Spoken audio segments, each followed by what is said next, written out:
Okay, so hello everyone, and welcome to today's webinar. This is this is going to be such a good webinar. I am so excited. What I've done is I've given like days of thought to what I believe the big changes we're going to see in real estate, and more importantly, you can read articles. You can read all the articles in the world about here's what's going to happen and this and that. And by the way, Kristen, I know you're out there, and I want to thank Kristen Gregg of Keller Williams, Kristen and Bud. They have sent me over a number of articles with previews, people writing about what's going to happen in real estate. And if you'd like to see those, I've posted most all of them on my Twitter account. Just go to Twitter at Gregory Hague or just Greg Hague in Twitter, and you'll see those articles. But I have scrutinized what people are saying, what companies are doing, what agents are doing, and identified 8 trends that I believe you can count on are going to happen in real estate. And more importantly, and that's the key, what you can do about them. There are a lot of things that are going to happen that I don't think are going to impact you much, but these are 8 trends, 8 things that are going to happen in real estate that I think are going to have a huge impact on your practice. So that's what I'm going to talk about today. I am going to zip through this, try to keep it right at 30 minutes, just like I promised, zip through this. And as always in these webinars, you're not going to have to stare at me. And here I'm look down at my computer. There's the camera. It's right out in there. So instead, you're not going to have to look at me the whole half hour, which I know is probably sore on the eyes. Sorry about that. Probably sore on the eyes. But instead, I'm going to shift to notes. And then if you'd like a copy so you can go through, I've got this all laid out for you, all outlined. We're going to zip right through it. You'll see me in the upper right-hand corner, which will be a lot easier on the eyes. And then if you'd like a copy of my notes so you don't have to take notes, you can simply email Jen at realestatemaverick.com. I have that in the notes. You'll see it.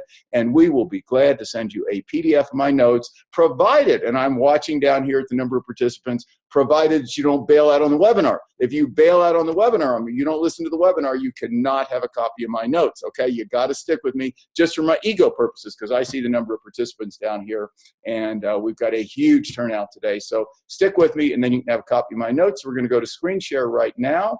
We are going to get going here. We're good. So here we go to screen share. Jen, you will tell me if the screen share for any reason doesn't work, like 10 minutes, like it didn't last time. So here we go. Let me move this up here. Okay, so this is 8 steps to prepare for future real estate. And here we go. Do you remember the Wayne Gretzky story? Wayne Gretzky was, when he was a kid, he was sitting in an ice skating rink, and he was drawing all kinds of funny things, this chart, and his dad was sitting next to him, and his dad says, "What are you doing?" He was drawing all these things as he was watching people out there play hockey. And Wayne looked up at his dad and he says, "I'm trying to figure out where the puck is going. I figure it's more important to skate where the puck is going to be rather than where it is." And wow, I mean, you talk about an observation, and that's the real deal. I think that what you want to do in real estate is start thinking where is the puck going to be? Because the great opportunities, and I've got it right here in my notes, I wanted you to see this. The great opportunities always in business have been for those who shape businesses, who form businesses, who think ahead and shape businesses that reflect what consumers want but don't have. And in many cases, don't even realize. There are a lot of businesses that have developed out there that cater to the needs of consumers, the wants of consumers, the desires of consumers. And these are things because they're not in those businesses. Because, before Amazon existed, most consumers would not have thought of an Amazon. But when Jeff Bezos thought of Amazon and developed that concept, starting with just books, then everybody says, "Oh my gosh, it's so much easier to buy books for a lower price and to buy them online than to go to bookstores." And that was the end of most traditional bookstores and certainly Barnes and Noble. Don't let that happen to you. And last little observation before I get into the keys here today, our real estate is so ripe for disruption. And what I think is going to happen, and I give credit to my son Brian, he brought this up to me the other day. I'd really not heard the term. He called it the slingshot effect, And what that means is this industry has been stuck in the sand for so long. When change starts to occur, it's going to like bang. I mean, it's just going to like boom. It's just going to like happen in a much shorter time than it would in other industries because it hasn't evolved over time. And that's what Brian called the slingshot effect. So I thought that was super cool. Okay, first, those of you who have been following me know I've already talked about the elimination of buyer agents. You can count on this. Buyer agents are going to be displaced like travel agents were many years ago. And by the way, it's not where, it's were. It's were many years ago. Think about this. When home buyers are offered a choice between representation and pocketing the 2.5% to 3% that buyer agents typically earn, what do you think they're going to choose? Go out and test it. All you have to do is go ahead and take a look at Redfin's website with a little old 1% back, and you'll see that consumers are choosing cash in pocket rather than having somebody drive them around, show them homes, and then draw up the contract, which, as you'll see later, I don't think anybody's going to be drawing up contracts on paper in future years. I think it will all be online. So how do you get ahead of the curve? First, because the whole point of this isn't just to tell you what's going on, it's to tell you my opinion of I were in your shoes. If I were selling real estate, what I'd do. First is definitely focus on listings. Be a listing person. You know that I advocate that. And give your buyers, of course, make money from buyers while there's money to be made from buyers. Give your buyers to buyer partners. And you build a business based on listings, obviously. Number two, offer cash rebates. I've talked a lot about that. I'll talk about it in a few minutes. Offer cash rebates to buyers who buy your listings directly from you. That's the way you'll start cutting out buyer agents. You'll start tempting buyers to come directly to you instead of working with their buyer agents. Now, I admit it's not going to make you the most popular realtor on the block with buyer agents, but it's just a matter of who's more important. You want to be popular with your competitors, or do you want to be popular with your family and have an amazing life? And you have to make that choice, and I leave that up to you. Also going to mention that it's also doing this, offering these rebates is a great selling strategy, obviously attracting more buyers who will pay more for your listings. So let me talk about this. Offering a rebate. Offering a rebate is obviously going to attract buyers to your listings. If you market, hey, you have a website and it has your listings on it, and you're offering 1.5% cash rebate back on a $400,000 home, $6,000 to any buyer who buys your listings, any of your listings on your website, that's certainly going to get buyers' attention. And you point out that this is, by the way, out of your pocket, not out of the home seller's pocket. So the buyers can negotiate their very best deal and still get $6,000 back cash at closing. I mean, that can buy a lot of furniture. That can buy a trip.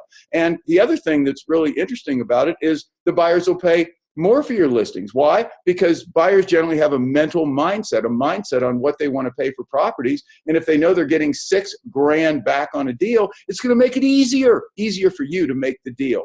And the other thing, it's also a great listing strategy, offering these rebates, because you can show home sellers when you're on the listing appointment that you are doing something most realtors at this point aren't. And that's the point. Get ahead of the curve. Get ahead of the curve.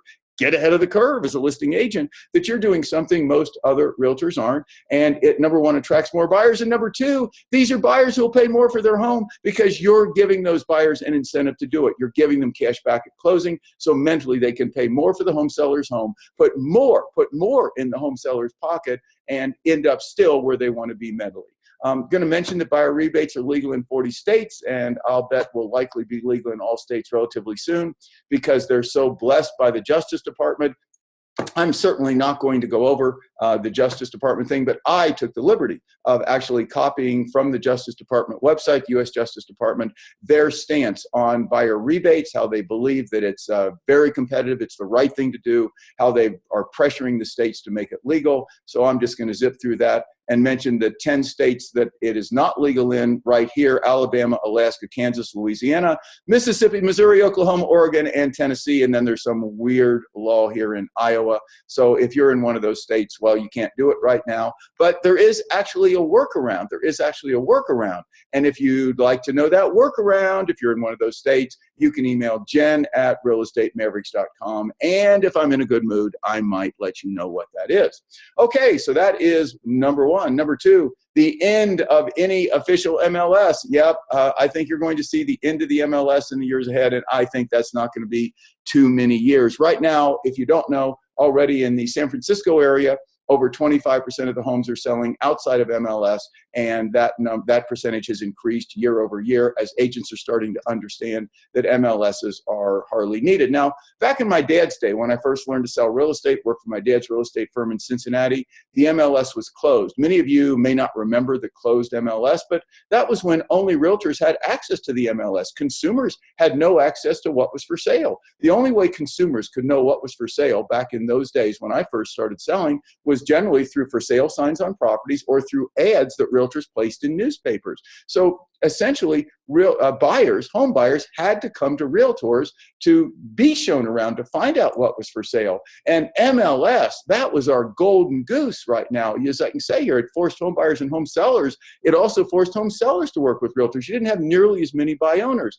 But the National Association of Realtors, in its infinite wisdom, it gave away the golden egg. It gave up the golden goose by allowing online access to consumers. And well, in my view, that was one of the biggest mistakes in business history. It voluntarily relinquished a monopoly. But, you know, it is what it is. So the whole idea is, well, that was that, and this is this, and that was then, and this is now. So here's the deal. Since virtually every home that's for sale in America, both FSBO and listed, is available online, the only point to the MLS really in today's world is to protect buyer agents as to a co-broke commission, because you can find out what's for sale in your area without going into MLS. You all know that. And just go to Zillow, go to a ton of other websites, go to realtor.com. And so the only real benefit is that it does offer a certain co-broke commission. It protects buyer agents as to that. But since buyer agents, here in my note here, I'll just highlight this, since buyer agents will become irrelevant and every home for sale will be accessible online, which it is now, there, in my view, will be no need for MLS. So how do you get ahead of the curve? What's the point here? Number one, just again, focus on being a listing agent. You got to get out of working buyers. You should have buyer partners. If you don't have buyer partners, just give buyers to agents and get a referral fee back and work on, I'll tell you, if you want to stay in business, you want to be in business, you want to prosper, focus on being a listing agent. Target a demographic. I've talked about this in my training. Geographic type of home type of person. Geographic means the typical farm, 300 homes, 500 homes, 600 homes, and own it.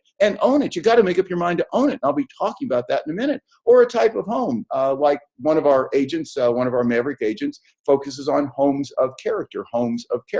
That's all he does in his area. And so you could do that. Or type of person, like maybe you just represent lawyers or just represent doctors, that type of thing.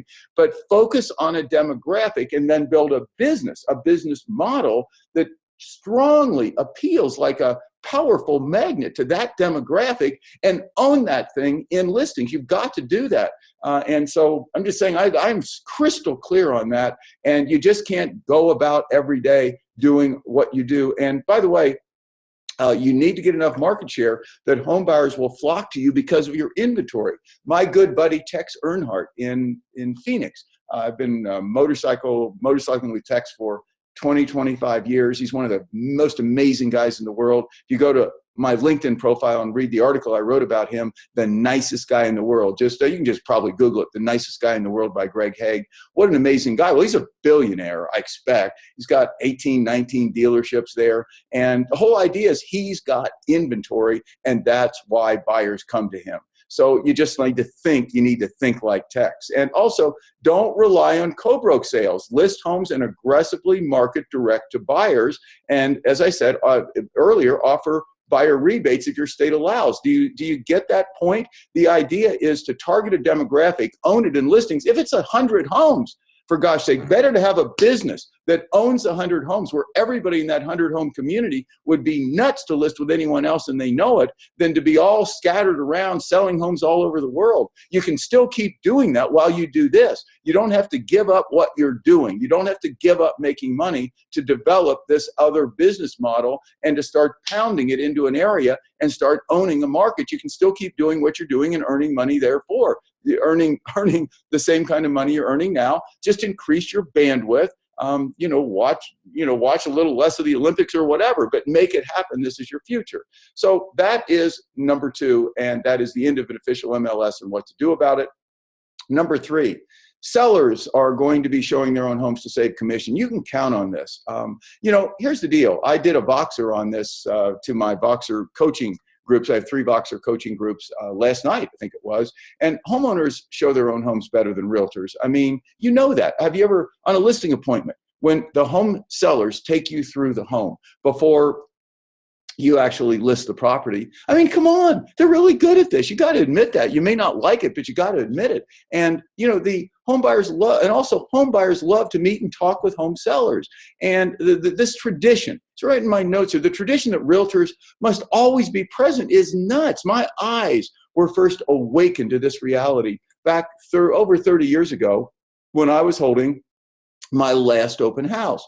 I was sitting at open house in Scottsdale, and my kids were at the Arizona State Fair, and the German Shepherd dog that was owned by the sellers was laying over in the corner and laid there for 4 hours, and not a single person came through. And I made up my mind I would never do it again. And so I offered my sellers so I thought, well, how can I never hold another open house again? Because I never have. And I thought, well, the only way I could think of, because I had about 60 listings at the time, and I had a few assistants, partners that worked with me, but not enough to cover the 20 or 30 open houses that they wanted us to cover every weekend. I just had this watershed idea. Well, maybe I'll offer my listed home sellers, no realtors were doing this at that time, the opportunity to hold their own home open, and I'll give them a commission savings if they do. They loved it. They totally loved it. And what it did is it opened my eyes to several things. Number one, it opened, and I'm just going to put that right there, it opened my eyes to the fact that home sellers are really good at this. Number two, it opened my eyes to the fact that, wow, home sellers, when they do this and you give them a commission break, you don't have a co-broke commission to pay, so you can definitely give them a commission break, and that's part of the 4-part commission structure that I recommend. Or you can do the 990 opportunity, which I'm not going to talk about now, which will draw home sellers to you like a magnet. But whatever you do, they're good at showing their own home. And I think we're going to see a world. I think we're going to see a world where it's not just homeowners holding their own homes open. It's you as listing agents, because buyer agents are going to go away. So I think what you're going to see in the years ahead is a progression towards for you to lower your costs, lower your time, lower your effort, lower your costs, so that you can offer a better deal to home sellers, which is what they want. That generally you'll offer home sellers the opportunity not just to hold their own homes open, but to allow you as a listing agent, because you will control the buyers. When you control the listings, you'll control the buyers, to simply send buyers over to look at the home without you. There'll be a protocol for doing that, probably an online protocol where buyers can actually make appointments with your listed home sellers without you even making a call or being involved. Well, obviously, this will be something your home sellers will agree to. They then see the home. Your home sellers hand them a brochure which describes about the home and has all the questions that should be answered.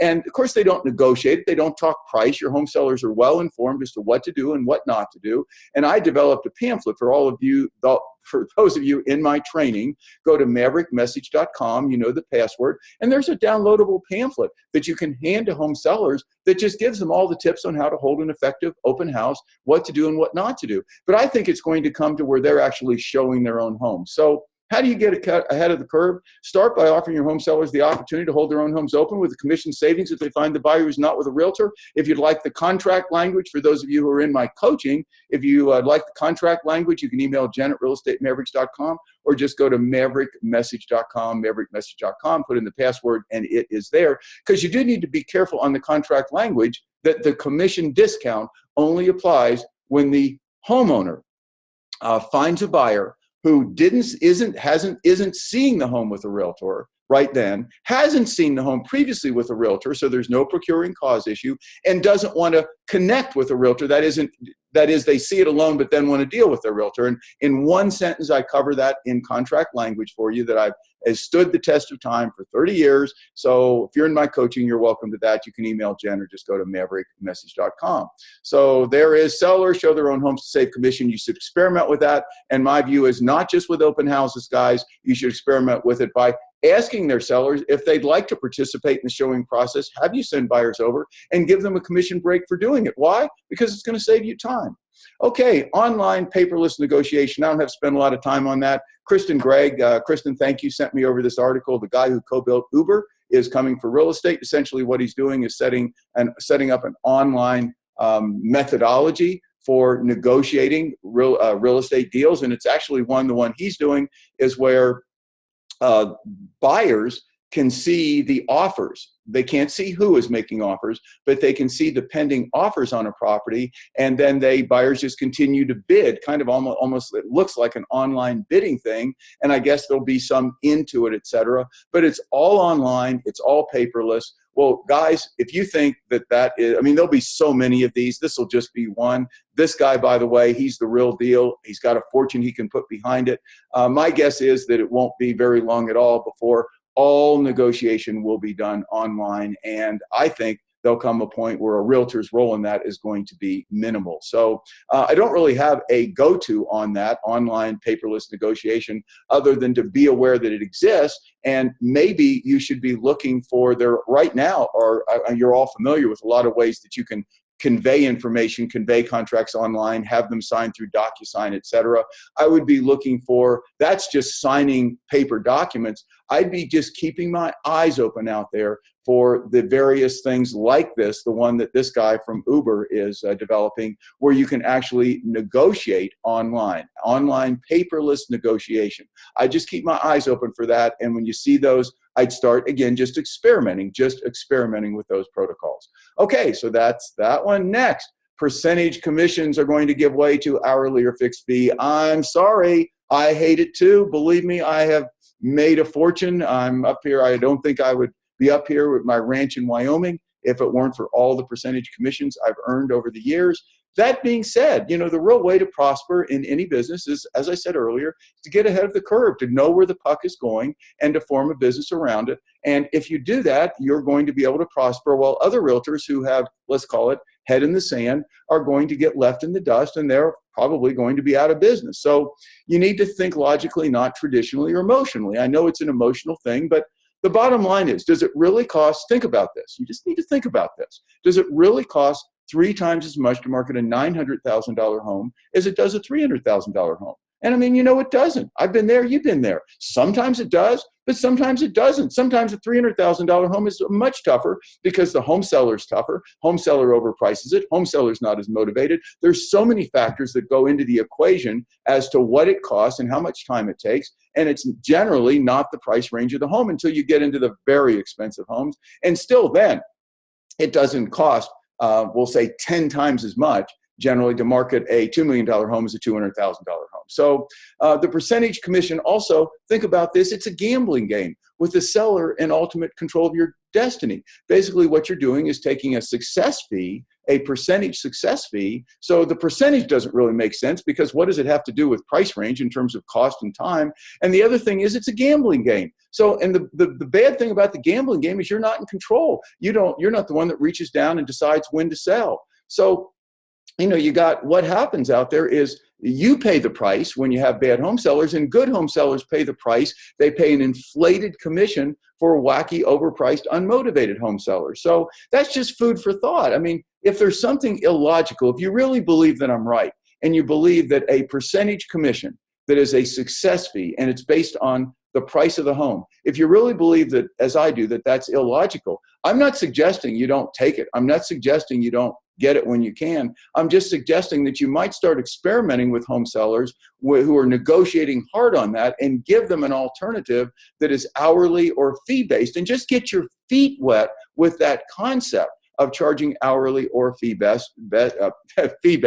And as I said, offer sellers a fee menu with an hourly rate, minimum retainer, so you know you're going to make a certain amount, and a marketing budget that you can use that amount, and they're going to pay that, and they can pay it all. They can pay it all at closing. You don't have to charge it up front, although I would charge a retainer up front. And as an alternative, they can pay your percentage commission, or they can pay based on this other basis and pay you a retainer up front. I think this retainer up front is hugely important and will be a big part of the future of real estate, like it has always been, for example, in the legal world and in so many other worlds. Like, I'm building a website right now, and it's one that I think is going to be, we'll say, impactful in the world of real estate. Few of you who are in my coaching know what I'm doing. I think it's actually going to be a game changer in real estate. And of course, I gave the website company a big deposit up front to get started. And so consequently, that's common in law, common in a lot of areas. And the deal about it is, it makes sense for sellers to have some skin in the game. It makes sense that they have some skin in the game so that they're more motivated and they'll do what they should. So my go-to there is just get started experimenting with that. But I'm not saying to not take every big percentage commission you can. I'm just saying to hedge your bet. Okay, next, fewer, smarter agents. Just going to ask you a question. I got a question from one of our wonderful Maverick agents the other day, and his question was, and this is no criticism of him, and we'll get that up there, no criticism of him at all. He just asked a question that cued me to say this, and that is that do you know, take this, do you know if you're allowed to place a for sale sign on an easement to access a landlocked parcel of land? And that was his question. And of course, think about that for a minute. So you have a piece of property listed, and can you put, and then you have say a 300-foot easement driveway that goes out to the street, and the landlocked parcel of land, the for sale sign would not be visible from the street. So you want to put the for sale sign out on at the edge of the driveway that is an easement exclusively and only for this landlocked parcel of land. And the question is, can you do that?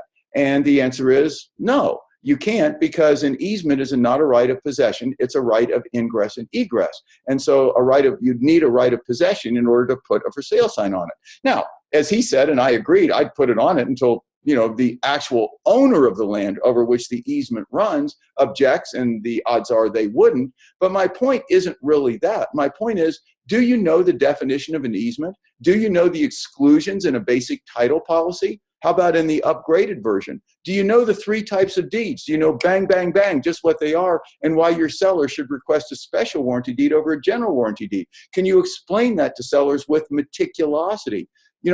I really believe that the realtor survivors of the future, I said fewer, smarter agents, are going to be those, and by the way, and according to an article that Kristen sent me over, they're estimating that 70%, I think it's in the next 10 years, 70% of all real estate agents will be gone, be out of business. I think that the realtor survivors of the future will be those few that'll do these other things we're talking about, and also who focus more on learning how to do business instead of how to get more business. The idea is that if you go down here, how do you get ahead of the curve? Right now, most all of the training, including most of my training, and maybe bad on me, is simply about how to bring in more business, how to attract more sellers. It's not about how to do a better job.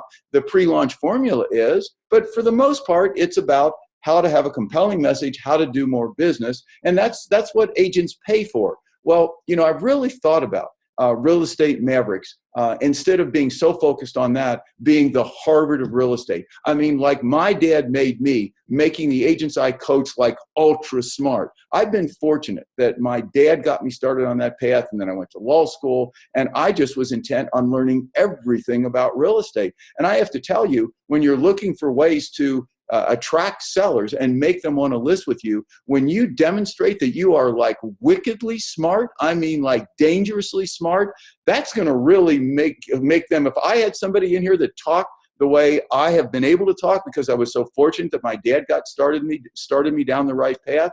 I mean, what an edge over other realtors to list property. So make at least 50% of your learning time about really learning real estate instead of learning how to bludgeon FSBOs, harass expireds, farm neighborhoods, et cetera. I'm not saying we shouldn't be bludgeoning FSBOs and harassing expireds, and I believe you should build a business model where you should never even have to bother to mess with that people are coming to you because of you. Okay, so let me move on. I'm running a little behind, not too much. I believe that the next thing is we're going to have real estate firms that stand for something. Ask yourself as a home seller, and I don't really mean to criticize the big firms, but, well, actually I do. And let me tell you why. Because as a home seller, what is your perceived difference, if you were a home seller, between listing with Keller Williams, Remax, Coldwell Banker, or Prudential? Now, we all know those are all big, fine firms and have a lot of amazing agents. So many of the agents in my coaching are in these firms, but I'm really not talking about the agents. I'm talking about the firm. I'll bet you sit down with an average homeowner and you say, now tell me, what's the difference between these 4 firms in terms of what they offer to you? And I'll bet you if you polled 100 homeowners, I doubt that one could give you a real substantive, meaningful difference, because there isn't any. And the idea is that major real estate firms, I believe, are in for an awakening if they don't focus more on attracting consumers than recruiting agents. And that's one of my pet peeves about the whole real estate industry is this total focus of real estate firms on bringing more people, bringing more people, bringing more people, and then just let them live or die, survive. Some do well, some do not. I mean, you know, whether you're a fan of Redfin's or not, Redfin's consumer-focused model, and I'm going to highlight this, Redfin's consumer-focused model is beating the snot out of every major real estate firm in website traffic, number of transactions per agent, and average earnings per agent. You just go over to Redfin, and I know most of you don't like them, and I get where you're coming from. I get it, because they offer the discount over on the list side, and their model's so different, but they're in 67 markets. They've got almost 200 million in venture capital behind them, and that's for a reason. These are smart people. And why? It's not that Redfin's model is so brilliant. What's so brilliant? They offer a lower side list side commission from a consumer standpoint. The fact that they pay agents salaries and benefits and have this other model where some agents are partners in different areas, that's back end. Look at their front end. Their front end is so simple. They offer rebates to consumers, to home buyers who buy through Redfin agents. So if you go to the Redfin website and you look at their listings and you buy those listings through Redfin agents, you get a rebate. I just talked about that. And then they offer generally a 4.5%, or in Washington, D.C. area, 4% total commission, 1% to the list side.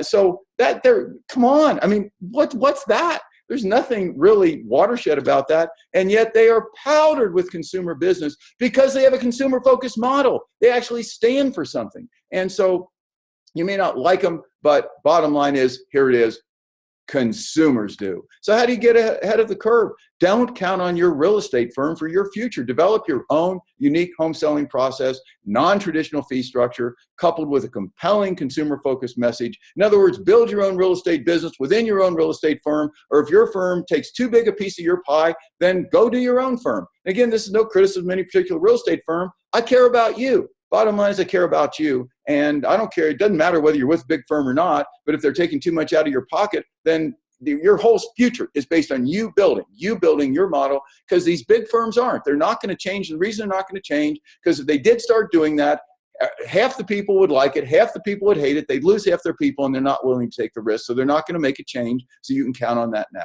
Next, an emphasis on how to charge less, next of the 8 things, and earn more. This is easy. You just got to start thinking like Amazon.